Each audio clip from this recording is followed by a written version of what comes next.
ಸ್ವಾಗತ. ನಮ್ಮ ಸಂವಿಧಾನದ 4 ಅಂಗಗಳು ಹದಗೆಟ್ಟಿವೆ. ನ್ಯಾಯಾಂಗದಲ್ಲೂ ಭ್ರಷ್ಟಾಚಾರದ ಕಳಂಕವಿದೆ. ನ್ಯಾಯಾಧೀಶರ ಮೇಲೂ ಲಂಚದ ಆರೋಪ ಬಂದಿದೆ. ಈ ರೀತಿಯ ಲಂಚ ಪಡೆಯಲು ನಮ್ಮ ವಕೀಲರೇ ಕಾರಣ ಎಂದು ಉಪಲೋಕಾಯುಕ್ತ ನ್ಯಾಯಮೂರ್ತಿಗಳಾದ ಬಿ. ವೀರಪ್ಪ ವಿಷಾದ ವ್ಯಕ್ತಪಡಿಸಿದರು. ಅವರು ಗುರುವಾರ ಮಂಡ್ಯ ಜಿಲ್ಲಾ ಪಂಚಾಯಿತಿ ಸಭಾಂಗಣದಲ್ಲಿ ಆಯೋಜಿಸಿದ್ದ ನ್ಯಾಯಾಂಗ ಅಧಿಕಾರಿಗಳು, ವಕೀಲರು ಹಾಗೂ ಲೋಕಾಯುಕ್ತ ಪೊಲೀಸ್ ಅಧಿಕಾರಿಗಳ ಸಭೆಯಲ್ಲಿ ಮಾತನಾಡಿದರು. ಶಾಸಕಾಂಗ ಸಂಪೂರ್ಣ ಹದಗೆಟ್ಟಿದೆ, ಯಾವ ನಂಬಿಕೆಗಳು ಉಳಿದಿಲ್ಲ. ಇನ್ನು ಪತ್ರಿಕಾರಂಗ 4ನೇ ಅಂಗ, ಅದು ಬಲಿಷ್ಠವಾಗಿದೆ. ಆದರೆ ಎಲ್ಲೋ ಒಂದು ಕಡೆ ಬೇಡವಾದ ಸುದ್ದಿಗಳನ್ನ ಟಿಆರ್ಪಿಗೋಸ್ಕರ ತೋರಿಸಿದನ್ನೇ ತೋರಿಸುತ್ತಿವೆ. ಪತ್ರಕರ್ತರಲ್ಲಿ ನಾನು ಮನವಿ ಮಾಡಿಕೊಳ್ಳುವುದೇನೆಂದರೆ, ನಮ್ಮ ದೇಶದ ಯೋಧರು ದೇಶಕ್ಕೋಸ್ಕರ ಬಲಿದಾನವಾಗುತ್ತಿದ್ದಾರೆ. ಅಂಥ ವಿಷಯವನ್ನ ಕನಿಷ್ಠ 5-10 ನಿಮಿಷವಾದರೂ ತೋರಿಸಿ ನಮ್ಮ ಯುವ ಪೀಳಿಗೆಯಲ್ಲಿ ದೇಶಭಕ್ತಿ ಬೆಳೆಯುತ್ತೆ. ನಮ್ಮ ದೇಶ ಮಹಿಳಾ ಯೋಧೆಯವರ ಮಗುವಿಗೆ ಆರೋಗ್ಯ ಕೆಟ್ಟಿದ್ದ ಸಂದರ್ಭದಲ್ಲಿ ನನಗೆ ದೇಶ ಮುಖ್ಯ ಎಂದು ಯುದ್ಧ ಮಾಡಲು ಹೋಗ್ತಾರೆ. ಇಂತಹ ಯೋಧರು ದೇಶಕ್ಕೋಸ್ಕರ ಹಗಲು ರಾತ್ರಿ ಎನ್ನದೆ ದೇಶ ಸೇವೆ ಮಾಡುತ್ತಿದ್ದಾರೆ. ಇಂಥವರಿಗೆ ನಾವು ಗೌರವ ಕೊಡುವ ಕೆಲಸ ಮಾಡಬೇಕು ಎಂದು ವಿಷಾದ. ಅದು 1901 ಅನುಚ್ಛೇದ 1901 ಫ್ರೀಡಮ್ ಆಫ್ ಸ್ಪೀಚ್. ಅವರು ಯಾರಿಗೂ ಬದುಕಬೇಕಾಗಿದೆ.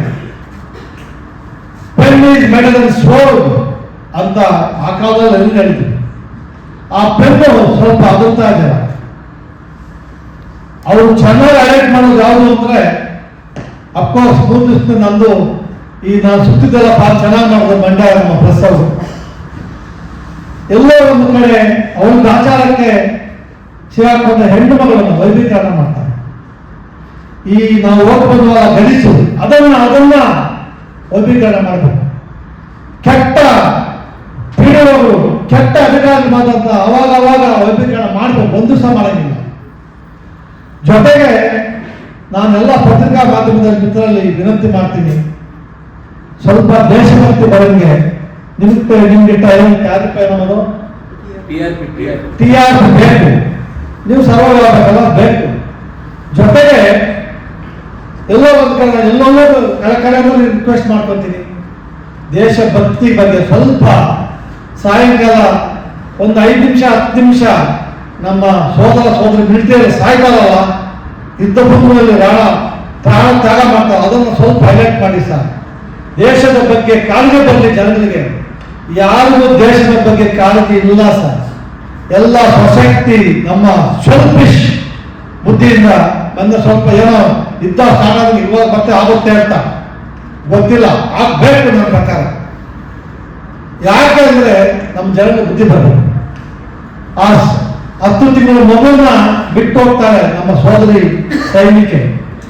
ನನಗೆ ನನ್ನ ಮಗು ಮುಖ್ಯ ಅಲ್ಲ, ದೇಶ ಮುಖ್ಯ ಅಂತ. ಇವತ್ತು ಮದುವೆ ಆಗಿ ನಾಳೆ ಬೆಳಗ್ಗೆ ಯುದ್ಧಕ್ಕೆ ಹೋಗ್ತಾನೆ, ನನ್ನ ಹೆಂಡತಿ ಮುಖ್ಯ ಅಲ್ಲ. ಅವ್ರನ್ನ ಇವತ್ತು ಪರ್ಸೆಂಟ್ ಮಾಡಿ ನಾಳೆ ಹೋಗುತ್ತ ನಾನು ಪರ್ಸೆಂಟ್ ವಾರ ಮಾತು ನಿಂತು ಹೋಗ್ತಾನೆ. ಆ ಕೆಚ್ಚು ಜನಗಳಲ್ಲಿ ಯಂಗ್ಸ್ಟರ್ಸ್ ಬರಬೇಕು ಸರ್. ನಮ್ಮ ಲಾಯರ್ಗಳು ಬರಬೇಕು. ಈ ದೇಶ ಸ್ವಾತಂತ್ರ್ಯ ಬರಬೇಕು. ಒಬ್ಬ ಲಾಯರು ಕಾರಣ ನಾವೆಲ್ಲ ಮರ್ತು ಬಿಡ್ತೀವಿ. ಆ ಲಾಯರು ಹೋರಾಟ ಮಾಡಿದಾಗ ಈ ಸ್ವಾತಂತ್ರ್ಯ ಶಾಂತಿ ಅಂತೇಳಿ ಶಾಂತಿ ದೂತ ಮಹಾತ್ಮ ಗಾಂಧಿ, ಇನ್ನೊಂದು ಕಡೆ ಭಗತ್ ಸಿಂಗ್, ಬಾಬಾ ಅಂಬೇಡ್ಕರ್, ವಲ್ಲಭಾಯ್ ಪಟೇಲ್, ಸುಭಾಷ್ ಚಂದ್ರ ಬೋಸ್ ಅವರ ತ್ಯಾಗದ ನಾವಿದ್ದೀವಿ. ಎಲ್ಲ ಒಂದು ಕಡೆ ದಯವಿಟ್ಟು ನಾನು ನಿಮ್ಮ ರಿಕ್ವೆಸ್ಟ್ ಮಾಡ್ತೀನಿ, ಸಾಯಂಕಾಲ ಒಂದು 5 ನಿಮಿಷ 10 ನಿಮಿಷ ನಿಮ್ಗೇನು ಲಾಸ್ ಆಗಲ್ಲ ಸರ್.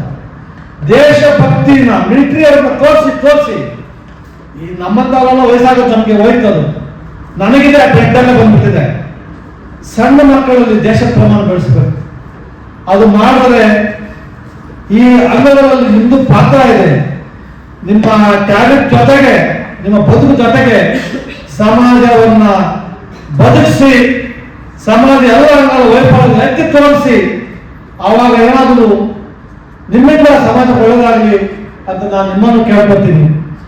ಈ 4 ಅಂಗಗಳು ಕಮ್ಮಿ ಆದಾಗ ಅದರಲ್ಲಿ ಕರ್ನಾಟಕ ಲೋಕಾಯುಕ್ತ ಕಾಯ್ದೆ ನನಗೆ ನಾನು ಹೇಳಿದೆ, ಬಲಿಷ್ಠವಾದ ಕಾಯ್ದೆ.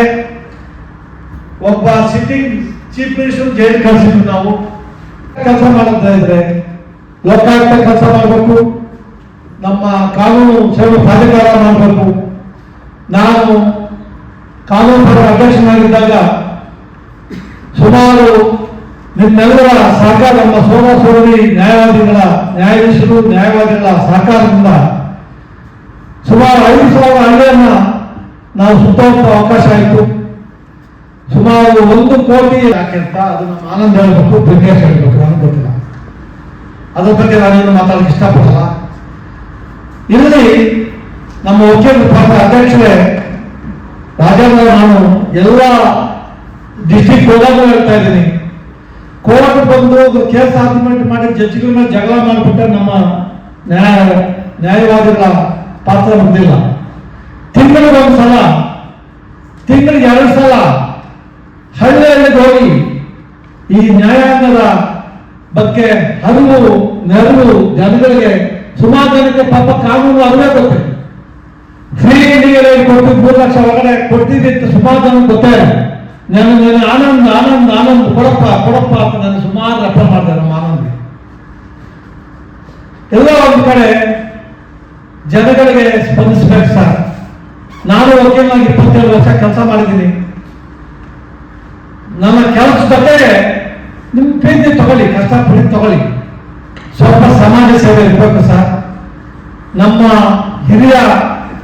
ಹಿರಿಯರು ಈ ವಕೀಲ ವೃತ್ತಿಯಲ್ಲಿ ಮುಂದುವರೆದು ನಮ್ಮ ಹಿರಿಯರಲ್ಲ, ನಿಮಗೆಲ್ಲ ಗೊತ್ತಿದೆ. ಸರ್ದಾರ್ ವಲ್ಲಭಾಯ್ ಪಟೇಲ್ ಬ್ರಿಟಿಷ್ ಮುಂದೆ ಆರ್ಗ್ಯುಮೆಂಟ್ ಮಾಡ್ತಾ ಇದ್ದಾಗ ಅವ್ರ ಜೂನಿಯರ್ ಚೀಟ್ ತಂದು ಕೊಡ್ತಾರೆ, ನೋಡ್ಬಿಟ್ಟು ಜೋಬಲ್ಲಿ ಇಟ್ಕೊಳ್ತಾರೆ. ಇಲ್ಲಿ ಕಂಟಿನ್ಯೂ ಇಸ್ ಕ್ರಾಸ್ ಎಕ್ಸಾಮಿನೇಷನ್.